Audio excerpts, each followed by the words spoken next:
Okay, today we're going to look at absolute value equations.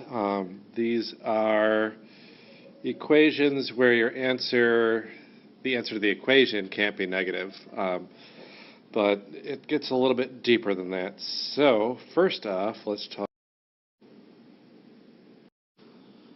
Okay, so let's quickly review what you did with absolute values when they were in equations rather than inequalities. If I had something like the absolute value of x equaled 1, that could have meant either of two things. That meant that the x equaled a positive 1 because it was the absolute value, it didn't have a negative to drop in the first place, and it could mean that x was equal to negative 1 because if I drop the negative I get the same answer. It means the same thing either way. So now what we're looking at is replacing that equal sign with an absolute or with an inequality, a greater than, less than, greater than, an equal to, or less than and equal to. You know the drill, hopefully, by now if you're watching this video. Okay, so what do we do when we have that greater than, less than sign in there? You should know from previous experience on the previous slide that you're going to split this into two things, a 3 and a negative 3. So the only difference here is that from our original equation it was x is greater than 3. So what you have to understand is, just like when you were solving equations, when you divided or multiplied by a negative you had to flip the sign. When we add that negative to solve these absolute value equations, we are also going to flip the sign. So our two possible answers are x is greater than 3 and x is less than negative 3. You're going to have those two answers. The answers are the same, 3 and negative 3, but you got to flip the sign when you do the second one. So let's go ahead and look at a more complicated equation, but it's really not going to be too different.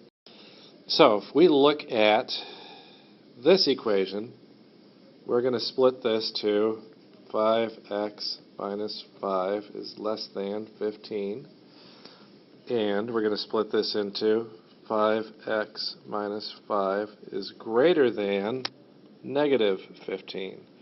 Do not forget to both flip the sign and add the negative. Do them both. Don't forget.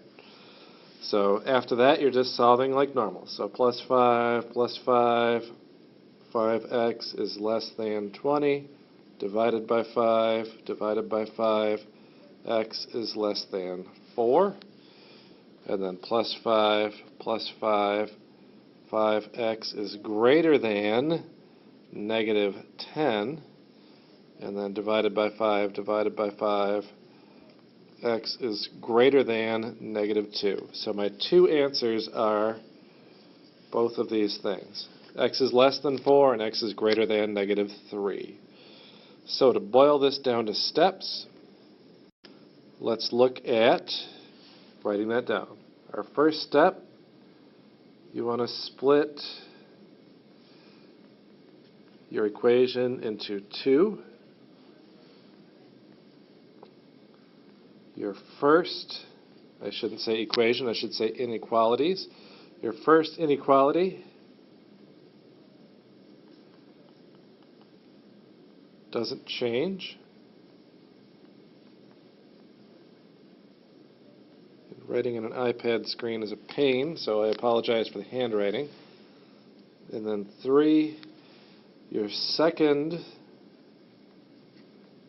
inequality, flip the sign, and by sign I mean greater than, less than signs, and make the answer negative. After that, you just solve it like you would normally solve any equation or inequality. So, hopefully that helps. If not, I would rewind this to the example and just try and pause it and do each problem you have to do along with mine. Let my steps inform what you do for your steps. Have a lovely day.